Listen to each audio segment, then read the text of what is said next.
Hello everyone, मैं हूं सायन और आप सभी लोग का स्वागत है हमारे फाइटर बैच के कोर क्लास में। तो ट्रांजिस्टर का ऊपर ऑलरेडी मैं क्लास ले चुका हूं, जहां पर मैं ट्रांजिस्टर का बेसिक से शुरू करके कुछ न्यूमेरिकल्स भी कराया था, जो कि मेरे इलेक्ट्रॉनिक डिवाइस के लेक्चर 3 में आप लोगों को मिलेगा। पूरा प्लेलिस्ट का लिंक नीचे डिस्क्रिप्शन में दिया है, आप लोग वहां से क्लिक करके देख सकते हैं। तो आज ट्रांजिस्टर का थोड़ा एप्लीकेशन बाकी था, वो बता के आज का क्लास एंड करेंगे। तो आज हम लोग इस सेशन में ट्रांजिस्टर का क्या क्या एप्लीकेशन होता है वो हम लोग पढ़ेंगे, और ट्रांजिस्टर का सीई मोड में मतलब कॉमन एमिटर मोड में इनपुट और आउटपुट कैरेक्टरिस्टिक्स कैसा होता है उसको पहले देख लेंगे। तो चलिए सबसे पहले हम लोग शुरू करते हैं ट्रांजिस्टर का input and output characteristics in CE mode मतलब कॉमन एमिटर मोड। तो सीई मोड में या सीई सर्किट कैसा होता है आप सभी लोगों को पता है, मैंने लास्ट दिन आप लोगों को सिखाया था। कॉमन एमिटर मतलब एमिटर हमारा कॉमन रहेगा, तो कुछ इस तरह का सर्किट डायग्राम था ना। सो ये वाला क्या है मेरा एमिटर, ये वाला कलेक्टर, ये वाला बेस। सो ये वाला कॉमन एमिटर था। यहाँ से मेरा यहाँ पर एक रेजिस्टेंस था, फिर यहाँ पर ऐसा एक हमारा बैटरी था। ये एमिटर कुछ इस तरह से आया, कलेक्टर से गया। आप लोग यहाँ पर एक एमीटर दे सकते हैं, कोई प्रॉब्लम नहीं, यहाँ पर आप लोग एक एमीटर दे सकते हैं। और यहाँ से हम लोग का गया एक लोड रेजिस्टेंस, यहाँ पर एक एमीटर, यहाँ पर एक बैटरी दे देंगे। तो ये वाला हम क्या बोलते हैं VBB, ये वाला बोलते हैं VCC प्लस माइनस। इस तरफ करंट जा रहा है IB, इस तरफ करंट जा रहा है IC, इस तरफ करंट निकल रहा है IE। ये लास्ट दिन आप लोगों को मैंने सिखाया था, ऐसा करके होता है। और यहाँ पर जो करंट रीडिंग होगा ये वाला होगा माइक्रो एम्पियर में, मिली एम्पियर में, इधर होगा माइक्रो एम्पियर में। ये था सीई मोड। यहाँ पर मैं फिर से लिख दे रहा हूँ, IB किस में होगा माइक्रो एम्पियर में, और IC किस में होगा मिली एम्पियर में। इधर जो पोटेंशियल इसका रेस्पेक्ट में होगा इसको हम लोग बोलते हैं VBE बेस एमिटर। इधर जो पोटेंशियल इसका रेस्पेक्ट में होगा इसको बोलेंगे VCE। ठीक है, तो इनपुट कौन सा है हम सभी लोगों को पता है, ये वाला का रेजिस्टेंस RB है, ये वाला रेजिस्टेंस RC है। तो इस तरफ को हम लोग क्या बोलते हैं इनपुट, इस तरफ को हम लोग क्या बोलते हैं आउटपुट, इस तरफ को हम लोग आउटपुट बोलते हैं। ये वाला इनपुट है, सो उसको हम लोग ऐसे इनपुट बोल सकते हैं। तो अगर हम लोग इसका इनपुट कैरेक्टरिस्टिक्स देखें तो इनपुट कैरेक्टरिस्टिक्स मतलब हम लोग को ग्राफ बनाना पड़ेगा। सो मैं इधर बना रहा हूं, इसको मैं आउटपुट छोटा करके लिख दे रहा हूं, इसको आउटपुट। सो इनका जो इनपुट कैरेक्टरिस्टिक्स होगा वो कैसा होगा, मैं इधर बना रहा हूं, देखिए सीई मोड में इनपुट कैरेक्टरिस्टिक्स। इनपुट कैरेक्टरिस्टिक्स मतलब किसका वर्सेस किसका ग्राफ, IB वर्सेस VBE का जो कर्व होगा उसको हम लोग बोलते हैं इनपुट कैरेक्टरिस्टिक्स। तो कैसा होगा देखिए, इस तरफ रहेगा IB, इस तरफ रहेगा VBE। सो अलग अलग पोटेंशियल के लिए हमारा ग्राफ कुछ इस तरह से रहेगा। पहला ग्राफ एक ऐसा रहेगा, यहाँ पर एक ग्राफ ऐसा रहेगा, ये वाला रहेगा माइक्रो एम्पियर में, ये वाला रहेगा किसमें वोल्ट्स में। तो सबसे पहले देखिए मैं स्क्रीन से हट जा रहा हूँ। तो सबसे पहले हमारा कर्व कुछ इस तरह आएगा, और यहाँ पर जो मेरा ये जो आ रहा है ये अलग अलग पोटेंशियल के आ रहा है, मतलब ये VCE1, ये VCE2, ऐसा करके अलग अलग पोटेंशियल के लिए हमारा अलग अलग कर्व होगा। मतलब इधर जो VCE था अलग अलग आउटपुट के लिए अलग अलग ग्राफ ऐसा आएगा, VCE1 VCE2 ऐसा करके चलता रहेगा, और भी जाएंगे तो VCE3, तो ऐसा करके चलता रहेगा। तो अगर हम लोग देखें यहाँ पर ऐसे करके हम लोग एक डॉटेड लाइन बनाए, तो ये जो डिस्टेंस होगा मतलब हमारा ये जो आता है इसको बोलते हैं डेल्टा IB, और इसको जो बोलते हैं इसको बोलते हैं डेल्टा VBE। और यहाँ पर VCE2 is greater than VCE1, मतलब जितना दूर जाएगा उतना बढ़ता रहेगा। मतलब अलग अलग पोटेंशियल के लिए, अलग अलग आउटपुट पोटेंशियल के लिए हमारा ग्राफ कुछ इस तरह रहेगा। तो ये वाला है हमारा इनपुट कैरेक्टरिस्टिक्स। तो इसको मतलब यहाँ पर जो इनपुट कैरेक्टरिस्टिक्स कुछ इस तरह से हमारा शो होगा। सो ये इनपुट, अभी हम लोग देखें आउटपुट कैरेक्टरिस्टिक्स कैसे होगा। आउटपुट मतलब यहाँ पर क्या है IC, इधर क्या है VCE। तो IC वर्सेस VCE हम लोग करेंगे आउटपुट कैरेक्टरिस्टिक्स। सो इनपुट में ये वाला यहाँ पर VCE1 VCE2 VCE3 ऐसे करके चलता रहेगा। आप लोग पहले इसको लिख लीजिए, फिर हम लोग आउटपुट कैरेक्टरिस्टिक्स को हम लोग समझेंगे। सो चलिए अभी आउटपुट कैरेक्टरिस्टिक्स देखते हैं। तो आउटपुट किसका किसका रिस्पेक्ट में है, देखिए IC वर्सेस VCE, इनके बीच में क्या है आउटपुट कैरेक्टरिस्टिक्स। तो अभी हम लोग आउटपुट कैरेक्टरिस्टिक्स कैसा होगा देखिए। सो ये इनपुट था, अभी करेंगे आउटपुट कैरेक्टरिस्टिक्स। आउटपुट कैरेक्टरिस्टिक्स मतलब आई सी वर्सेस वी सी ई। सो ये किस तरह का होगा सर? सो देखिए ये जो कर्व होगा ये कुछ इस तरह का होगा, ये कर्व कुछ इस तरह का हमारे पास शो होगा, इस तरह का कर्व हमारा शो होगा। इस तरफ क्या रहेगा आई सी, लेकिन किस में रहेगा? मिली एम्पियर में। पहले वाला था माइक्रो एम्पियर में। इधर रहेगा वी सी ई, ये किस में रहेगा? वोल्ट्स में रहेगा। यहाँ पर ओरिजिन है, यहाँ पर अलग अलग आई बी का वैल्यू, यहाँ पर है आई बी 0, यहाँ पर आई बी 1, यहाँ पर आई बी 2, यहाँ पर आई बी 3, यहाँ पर आई बी 4, ऐसा करके चलता रहेगा। अब यहाँ पर कुछ चीज़ें हमें समझना पड़ेगा। इधर हम लोग अगर लाइन ड्रॉ करें, सो यहाँ पर एक अलग रीजन है, ये एक अलग रीजन है और ये एक अलग रीजन है। ये जो नीचे का रीजन है जहाँ पर आई बी 0 है, जो रीजन ये बाद में हमारा जब ट्रांजिस्टर स्विच में कराऊंगा तब ये वाला काम में देगा। जब आई बी 0 है तो इसको हम लोग बोलते हैं कट ऑफ रीजन। इस रीजन को हम लोग बोलते हैं कट ऑफ रीजन। ये जो रीजन है इस रीजन को हम लोग बोलते हैं सैचुरेशन रीजन। इसको हम लोग बोलते हैं सैचुरेशन रीजन। और ये बीच का जो जगह है इसको क्या बोलते हैं? Active region. इसको बोलते हैं एक्टिव रीजन। तो cut off region, saturation region और इसको बोलते हैं एक्टिव रीजन। सो हम ये आई बी धीरे धीरे इंक्रीज कर रहा है। आई बी मतलब सबसे बड़ा है आई बी 4। यहाँ पर जो ग्राफ है ये हम लोग क्लियरली देख पा रहे हैं, I B 4 greater than I B 1, I B 3 greater than I B 2 greater than I B 1, ऐसे करके बढ़ता है। तो विद रिस्पेक्ट टू ग्राफ हम लोग का बढ़ता है। तो जब मैंने इनपुट बनाया था तब अंदर क्या था? वी सी ई, लेकिन यहाँ पर क्या है? इनपुट करंट है। आई बी ई के रिस्पेक्ट में अलग अलग हमारा जाएगा। तो इसको पहले आप लोग नोट डाउन कर लीजिए। ये वाला क्या है? ये वाला है आउटपुट कैरेक्टरिस्टिक्स। ठीक है, सो ये आउटपुट कैरेक्टरिस्टिक्स। और अगर हम लोग और एक चीज देखें कि इनपुट करंट और आउटपुट करंट के बीच में अगर एक ग्राफ करते हैं जिसको बोलते हैं ट्रांसफर कैरेक्टरिस्टिक्स, वो क्या है देखिए। और एक चीज है ट्रांसफर कैरेक्टरिस्टिक्स। ट्रांसफर कैरेक्टरिस्टिक्स का मतलब है, कैरेक्टरिस्टिक्स का मतलब है जो इनपुट करंट और आउटपुट करंट है दोनों के बीच में ग्राफ कैसा है। सो अगर हम लोग इधर लिखे आई बी, इधर लिखा आई सी, तो ग्राफ हमारा कुछ इस तरह रहेगा। और ये वाला क्या है? V C. ये वाला straight line passing to origin. Input और आउटपुट करंट के बीच में जब हम लोग करेंगे उसको बोलते हैं हम लोग ट्रांसफर कैरेक्टरिस्टिक्स। तो इसको भी आप लोग नोट डाउन कर लीजिए। ठीक है, आई बी और आई सी का ग्राफ हमने देख लिया। अभी हम लोग इसी सीई मोड में ट्रांजिस्टर का अप्लाई देखेंगे जब ट्रांजिस्टर एक्ट करेगा एज ए स्विच। तो इसी सीई मोड में हम लोग देखेंगे ट्रांजिस्टर कैसे एक्ट कर रहा है एज ए स्विच। तो इनपुट आउटपुट कैरेक्टरिस्टिक दो आएगा एग्जाम में, बहुत इंपॉर्टेंट। ये उतना इंपॉर्टेंट नहीं है, लेकिन ये वाला और पहला वाला ग्राफ में एक तो आपको एग्जाम में आएगा ही आएगा। मैं बार बार रिपीट कर रहा हूँ, एग्जाम के लिए बहुत इंपॉर्टेंट है। सो मैं इसी सर्किट डायग्राम से अभी आप लोगों को बोलूंगा ट्रांजिस्टर एक स्विच की तरह कैसे काम करता है। ट्रांजिस्टर एक स्विच की तरह कैसे काम करता है देख लीजिए।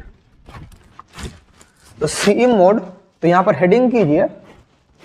अभी ट्रांजिस्टर का हम लोग एप्लीकेशन कर रहे हैं, एप्लीकेशन ऑफ ट्रांजिस्टर। तो इसी मोड में एनपीएन ट्रांजिस्टर का हम लोग करेंगे क्या? Transistor as a switch. Transistor as a switch. तो इधर से देख लेते हैं कैसे स्विच की तरह काम करता है ट्रांजिस्टर एज ए स्विच। सो देखिए, अगर हम लोग यहाँ पर किरचॉफ लॉ लगाएं तो एक लूप यहाँ पर है, एक लूप यहाँ पर है। सो अप्लाइंग केसीएल, किरचॉफ का जो हमारा करंट वोल्टेज लॉ केवीएल है, अप्लाइंग किरचॉफ लॉ, याद है? तो आप लोग सेमेस्टर 3 में पढ़े थे किरचॉफ लॉ, किरचॉफ लॉ। तो ये जो सर्किट है, ये जो इधर है, तो इधर क्या होगा देखिए, तो हमारा यहाँ पर क्या वी बी बी है। तो V B B equals to क्या होगा? क्या करंट जा रहा है? आई बी करंट जा रहा है। तो यहाँ से भी क्या करंट जा रहा है? आई बी करंट जा रहा है। तो किरचॉफ वोल्टेज लॉ क्या बोलता है? Total sum of the potential is equals to the product of क्या? Product of current and resistance. तो देखिए I B R B plus यहाँ पर देखिए वी बी ई है, प्लस क्या होगा? V B E. तो ये इक्वेशन नंबर 1। तो किरचॉफ लॉ में ये वाला लूप में ये वाला हमारा किरचॉफ लॉ लगा के ये वी बी ई रेस्पेक्ट में आ गया। जब हम लोग इस लूप में लगाएंगे तो क्या होगा देखिए, इधर क्या वी सी सी है। So V C C equals to क्या होगा देखिए, इधर क्या आई सी है, तो आई सी आर सी प्लस देखिए क्या है? वी सी ई है, उसका रेस्पेक्ट में वी सी ई है। तो यहाँ से मैं लिख सकता हूँ V C E equals to V C C minus I C R C, equation number 2। अभी देखिए यहाँ से हम लोग क्या बोल सकते हैं, ये VBB जो है यह है इनपुट वोल्टेज, देखिए ये होता है इनपुट है, और VCE क्या है आउटपुट वोल्टेज। तो हम लोग कह सकते हैं कि VBB equals to VI equals to क्या है इनपुट वोल्टेज, ये क्या इनपुट वोल्टेज, और VCE equals to VO equals to क्या है आउटपुट वोल्टेज। तो हमने पहले ये देख लिया कि इनपुट क्या है आउटपुट क्या है। अब हम लोग देखेंगे ट्रांजिस्टर स्विच की तरह कैसे बिहेव करता है। तो मैंने अभी सीई मोड का जो आउटपुट कैरेक्टरिस्टिक आप लोगों को पढ़ाया था वहाँ पर 3 रीजन था, एक है सैचुरेशन रीजन, एक है एक्टिव रीजन, और एक क्या है और एक कट ऑफ रीजन। तो वहां पे जो कट ऑफ रीजन और सैचुरेशन रीजन है दोनों का यूज करके हम लोग स्विच ऑन और स्विच ऑफ कर सकते हैं। पहले देखिए इसको आप लोग समझे कि नहीं। अब हम लोग देखेंगे कि हमारा इनपुट और आउटपुट वोल्टेज को जब हम लोग अभी थोड़ी देर पहले जो ग्राफ प्लॉट किए थे, ये वाला जो ग्राफ प्लॉट किए थे, यहाँ पर क्या था, यहाँ पर VCE था, यहाँ पर IC था, तब हमने किया था। लेकिन अगर हम लोग अभी सेम आउटपुट कैरेक्टरिस्टिक्स करते हैं, लेकिन हम अभी ग्राफ करेंगे इनपुट और आउटपुट वोल्टेज के रेस्पेक्ट में। जैसे एक साइड में रहेगा इनपुट वोल्टेज, यहाँ पर VI है, यहाँ पर VO, input voltage versus output voltage. Input मतलब क्या, इनपुट मतलब VBE, और आउटपुट मतलब क्या, आउटपुट मतलब क्या है VO। तो इनपुट और आउटपुट अगर करते हैं तो क्या होगा देख लीजिए, इनपुट और आउटपुट अगर करते हैं, इधर आप लोग आउटपुट कर दीजिए, इसको आप इनपुट कर दीजिए, तो क्या होगा देखिए, तो हमारा ग्राफ कुछ इस तरह से आएगा। मतलब पहला वाला जैसा नहीं होगा, क्योंकि ये इनपुट आउटपुट का हम लोग ग्राफ कर रहे हैं, तो ये ग्राफ कुछ इस तरह से आएगा। यहाँ पर ये भी किस में है, वोल्ट में है, ये भी किस में है, वोल्ट में है। तो ये ग्राफ कुछ इस तरह से आएगा। देख पा रहे इंक्रीज हो रहा है, पहले बड़ा था, फिर धीरे धीरे देखिए टाइम के साथ हमारा क्या हो रहा है, डिक्रीज हो रहा है। तो यहाँ पर हम लोग 3 रीजन मिलेगा। तो 3 रीजन क्या क्या है देख लीजिए। सबसे पहला जो रीजन है यहाँ पर, ये जो रीजन है इधर क्या, इसको क्या बोलते हैं, कट ऑफ रीजन, ठीक है। उसके बाद जो रीजन है, और एक रीजन है ये वाला, तो कट ऑफ रीजन, फिर क्या सैचुरेशन रीजन, उसके बाद क्या है एक्टिव रीजन। तो उसके बाद वाला जो रीजन है देखिए, यहां से और थोड़ा बड़ा कर देते हैं, यहां तक देखिए स्लोप हमारा धीरे धीरे नीचे आ रहा है। जब तक स्लोप नीचे आ रहा है, जब तक स्लोप नीचे आ रहा है, उसको हम लोग क्या बोलेंगे, बोले तो एक्टिव रीजन, इसको बोलेंगे हम लोग एक्टिव रीजन। यहाँ पर हमारा पार्ट क्या है, एक्टिव है, यहाँ पर एक्टिव रीजन है। और लास्ट जो रीजन है वो है सैचुरेशन रीजन, सैचुरेशन रीजन, ये है सैचुरेशन रीजन, ठीक है। तो ये हमारा सैचुरेशन रीजन हो गया। अब थोड़ा देखिए मैं क्या बोलने का कोशिश कर रहा हूँ कि मैं शॉर्ट में बोल लिखाऊंगा, अभी शॉर्ट में बोल दे रहा हूँ। जब हमारा ट्रांजिस्टर कट ऑफ रीजन में रहेगा तब होगा स्विच ऑफ, जब हमारा सैचुरेशन रीजन में रहेगा तब होगा स्विच ऑन। समझ गया शॉर्ट प्रोसेस में। जब कट ऑफ रीजन में मेरा ट्रांजिस्टर रहेगा तब वहां से कोई भी करंट कॉन्डक्ट नहीं होगा, तब वो क्या होगा, स्विच ऑफ। जब एक्टिव में रहेगा तब हमारा एम्पलीफायर की तरह काम करेगा, उधर कोई प्रॉब्लम नहीं है। फिर सैचुरेशन में जब चला जाएगा फिर हमारा स्विच ऑन हो जाएगा, ठीक है। तो स्विच ऑन और स्विच ऑफ समझ गए। तो देखिए क्या हो रहा है, तो कट ऑफ रीजन का अगर मैं बात बोलूं, कट ऑफ रीजन में क्या हो रहा है देखिए, कट ऑफ रीजन में मैं इधर लिख रहा हूं, तो हमारा नंबर 1 जो कट ऑफ रीजन था, आप लोग पिछले वाला ग्राफ में देखिए, मैंने जब इसका आउटपुट कैरेक्टरिस्टिक पढ़ाया था, कट ऑफ रीजन में क्या हो रहा था, IB हमारा 0 हो रहा था। देखिए थोड़ी देर पहले वीडियो रिवाइंड करके देखा, IB 0 था, तो IB 0 मतलब IC 0, तो मतलब हमारा ये क्या है, स्विच ऑफ कंडीशन है, ये वाला स्विच ऑफ। जब मेरा एक्टिव रीजन होगा, एक्टिव रीजन होगा तो क्या होगा, ये हमारा transistor behaves as amplifier. Transistor किसकी तरह बिहेव करेगा, ट्रांजिस्टर हमारा एम्पलीफायर की तरह काम करेगा। हम थोड़ी देर बाद देखेंगे भी ट्रांजिस्टर का एम्पलीफायर का भी क्या एप्लीकेशन है। फिर नंबर 3, जब हमारा किस में रहेगा, सैचुरेशन रीजन, सैचुरेशन रीजन में रहेगा तब क्या होगा, सैचुरेशन रीजन में क्या होगा, हमारा लार्ज IC होगा। तो लार्ज IC का जब वैल्यू होगा, मतलब लार्ज को हमारा कलेक्टर करंट होगा, तब ये क्या होगा, तब मेरा स्विच ऑन होगा, तब मेरा स्विच ऑन होगा। समझ पा रहे हैं। तो ये है हमारा स्विच ऑन का कंडीशन, समझ पा रहे हैं। तो ये है हमारा ट्रांजिस्टर एज ए स्विच। तो ऐसे करके कट ऑफ और सैचुरेशन रीजन के बीच में हमारा स्विच ऑन स्विच ऑफ होता है। जब ट्रांजिस्टर मेरा कट ऑफ रीजन में रहेगा तब स्विच ऑफ होगा, जब ट्रांजिस्टर मेरा सैचुरेशन रीजन में रहेगा तब स्विच ऑन होगा, ठीक है। तो यह है पहला application transistor as a switch, ठीक है। चलिए अब देख लेते हैं ट्रांजिस्टर, ठीक है, मैं मिटा देता हूं, सेम CE मोड में हम लोग कर रहे हैं। अब ट्रांजिस्टर को अगर हम लोग एम्पलीफायर की तरह काम कराते हैं तो क्या होगा, ट्रांजिस्टर एज एन एम्पलीफायर। अभी हम लोग देखेंगे नेक्स्ट एप्लीकेशन जब ट्रांजिस्टर क्या है, एम्पलीफायर की तरह काम करेगा। As an amplifier, transistor as an amplifier. So amplifier क्या है, एम्पलीफायर का मतलब जो एम्पलीफाई कर देगा, मतलब जो बढ़ा देगा।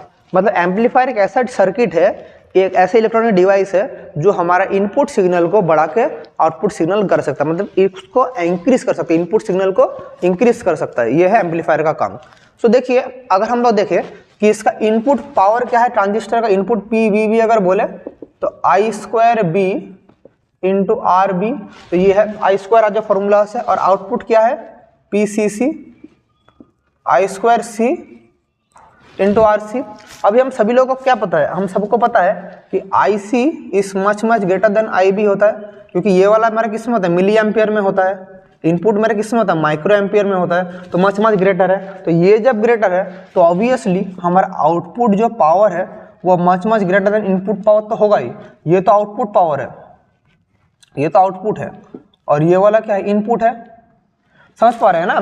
तो आउटपुट पावर हमारा बहुत ज़्यादा हो जा रहा है इनपुट पावर से, क्योंकि हमारा आईसी मच ग्रेटर है। तो ये जब बड़ा हो जा रहा है तब हम लोग क्या करेंगे, तब हम लोग लिख सकते हैं कि हमारा एम्पलीफायर कैसे काम करता है।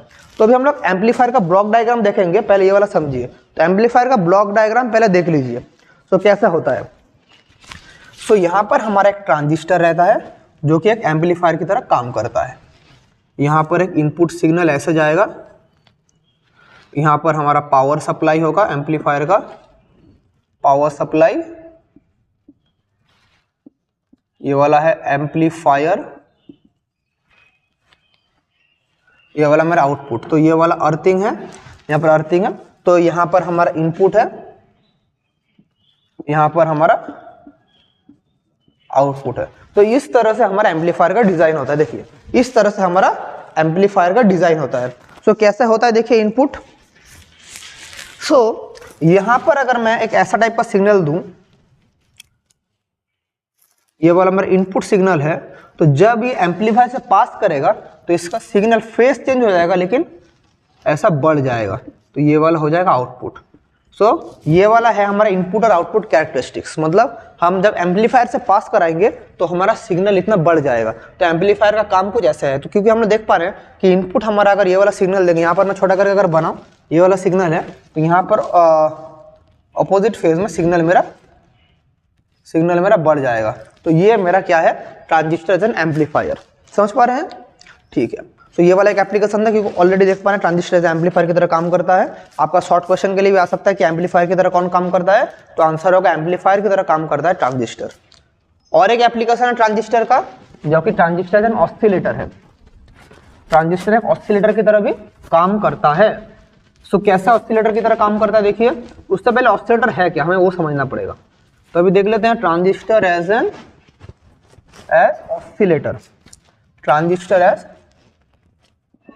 ऑसिलेटर।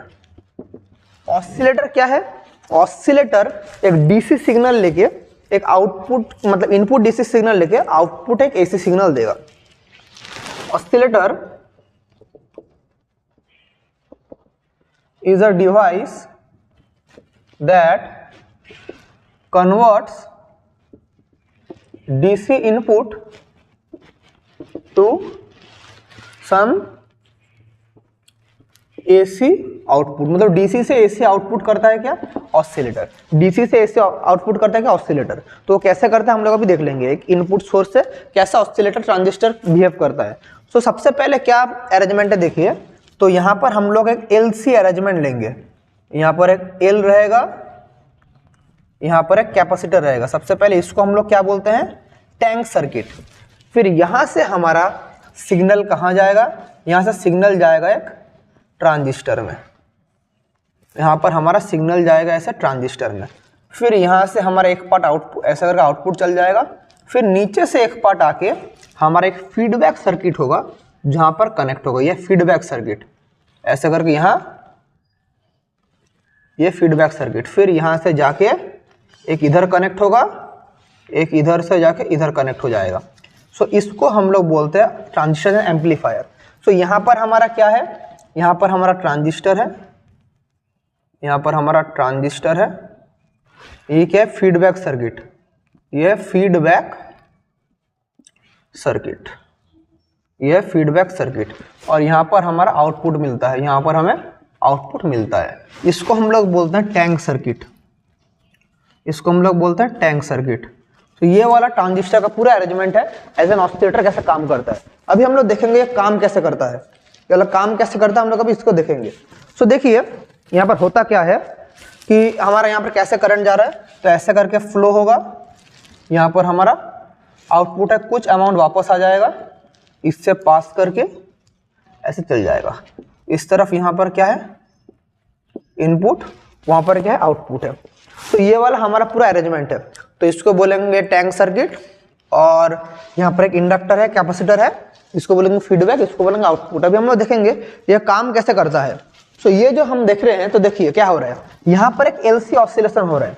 ये जो टैंक सर्किट है, यहाँ पर क्या हो रहा है, एलसी ऑसिलेशन हो रहा है। सो एलसी ऑसिलेशन आप लोग एसी करंट में पढ़े हैं, यहाँ पर ये डिस्चार्ज होगा, ये चार्ज होगा, फिर ये चार्ज होगा, ये डिस्चार्ज होगा। तो यहाँ पर क्या हो रहा है, टैंक सर्किट में एलसी ऑसिलेशन चलता है। टैंक सर्किट में एलसी ऑसिलेशन चलता है, जिसका फ्रीक्वेंसी का फॉर्मूला आप सभी लोगों को पता है, 2π√LC। ठीक है, तो ये एलसी ऑसिलेशन करके इनपुट इधर भेज रहा है। तो जब ट्रांजिस्टर में हमारा इनपुट गया, तो ट्रांजिस्टर क्या करेगा, इसको एम्पलीफाई करेगा, मतलब एम्पलीफायर की तरह काम करेगा। ट्रांजिस्टर इसको क्या करेगा, एम्पलीफायर की तरह काम करेगा। तो ट्रांजिस्टर इसको एम्पलीफाई करके सिग्नल हमें बढ़ा देगा, ट्रांजिस्टर एम्पलीफाई करके सिग्नल हमें बढ़ा देगा। तो सिग्नल बढ़ाने के बाद क्या हो रहा है, इधर हमारा पूरा जो एनर्जी इधर चल जा रहा है, तो फिर ये एम्पलीफाई करके हमें आउटपुट दे देगा। तो आउटपुट एक एसी सिग्नल हमारा आ गया, मतलब आउटपुट हमें जो मिलेगा वो किस में मिलेगा, एसी में मिलेगा। लेकिन क्या हो रहा है प्रॉब्लम, जब आउटपुट इधर मिल रहा है तो यहाँ पर हमारा एनर्जी बहुत लॉस हो जा रहा है। तो एनर्जी जब लॉस हो रहा है तो क्या हो रहा है, some amount of energy return back to the circuit through feedback circuit, मतलब कुछ एनर्जी इस फीडबैक सर्किट के थ्रू हम वापस इनपुट देते हैं। तो वैसा करके फीडबैक सर्किट में इनपुट आ गया, फिर वापस वही इनपुट हमारा ट्रांजिस्टर एम्पलीफायर में चल गया। तो ये जो फीडबैक का मतलब है, फीडबैक कर रहा है, मतलब कुछ आउटपुट से फिर से इनपुट में आ जा रहा है। मतलब इसको क्या बोलते हैं, इसको बोलते हैं पॉजिटिव फीडबैक, इसको बोलते हैं पॉजिटिव फीडबैक। सो ऐसे करने से हम लोग को समझना पड़ेगा। सो ऐसे करके हमारा रिटर्न बैक हो रहा है, तो इसको बोलते हैं पॉजिटिव फीडबैक। इसको समझना पड़ेगा, जब रिटर्न बैक आ रहा है ना, रिटर्न बैक फिर से ट्रांजिस्टर एम्पलीफायर में चल जा रहा है। सो हमारा जो इनपुट था, ये टैंक सर्किट से इनपुट आ रहा था, उसमें एनर्जी लॉस हो रहा था, उस एनर्जी लॉस को ओवरकम करने के लिए ये फीडबैक सर्किट से वापस आ गया है। तो ये जो पूरा अरेंजमेंट है, इसको बिहेव करता है ट्रांजिस्टर ऑसिलेटर। यहाँ पर ऑसिलेटर में क्या हो रहा है, फिर से रिपीट कर रहा हूँ, ऑसिलेशन कहाँ हो रहा है, एलसी सर्किट में ऑसिलेशन हो रहा है। ट्रांजिस्टर में क्या किया, ट्रांजिस्टर में उसको एम्पलीफाई करके बढ़ा दिया, लेकिन एम्पलीफाई करके बढ़ाने में थोड़ा एनर्जी लॉस हो रहा था, जिसको ओवरकम करने के लिए कुछ सर्किट बैक आ गया, फीडबैक, फिर इनपुट बढ़ गया, फिर ऐसा करके हमारा साइकिल चलता है। तो ऑसिलेटर कुछ इस तरह से काम करता है। ठीक है, तो यही था ट्रांजिस्टर का एप्लीकेशन। यहाँ पर आपका ट्रांजिस्टर का क्लास एंड होता है, लेकिन यहाँ पर टॉपिक खत्म नहीं हुआ। तो नेक्स्ट क्लास में हम लोग क्या करेंगे, नेक्स्ट क्लास में हम लोग पढ़ेंगे नंबर सिस्टम, उसके बाद हम लोग डिजिटल सर्किट, बुलियन अलजेब्रा, ये सब शुरू करेंगे। उसका एंड गेट, नॉर गेट, और गेट, ये सब हम लोग पढ़ेंगे धीरे धीरे। तो 2-4 लेक्चर में सब खत्म हो जाएगा। और आप लोगों का जो मन में कन्फ्यूजन था सर आज का क्लास का नोट्स, तो वैसे ही जैसे मैंने पिछले 3 क्लास में नोट्स दिया है, इस क्लास का भी नोट्स दिया रहेगा, जो इसका लिंक मेरे नीचे डिस्क्रिप्शन में दिया रहेगा। और उसका पासवर्ड क्या होगा, तो लास्ट लेक्चर में जो मेरा पासवर्ड था, यहाँ भी वही पासवर्ड होगा, जो कि है सेमेस्टर 2026, सब कुछ स्मॉल लेटर में। सो आप लोग कमेंट करके बोलना, जो मैं नोट्स प्रोवाइड कर रहा हूँ, या आप लोगों का फायदा दे रहा है या आप लोगों को उतना फायदा नहीं दे रहा है। आप लोग कमेंट करके बोलना नोट्स आप लोगों को कैसा फायदा दे रहा है। तो आप लोग का हर एक का कमेंट में पढ़ता हूँ, और आप लोग जो भी मुझे फीडबैक देते हैं, वो फीडबैक मेरे लिए बहुत ही इंपॉर्टेंट है। तो ये क्लासेस कैसा लग रहा है, ऐसा फीडबैक भी मुझे आप लोग देते रहना। तो नेक्स्ट क्लास होगा मेरा नंबर सिस्टम के ऊपर, वो पर हम लोग बाइनरी, डेसिमल, ऑक्टल, सब नंबर सिस्टम पढ़ेंगे। उसके बाद हम लोग आगे बढ़ेंगे। तो मन लगा के अपना प्रिपरेशन करते रहिए। Wishing you all the very best and thank you.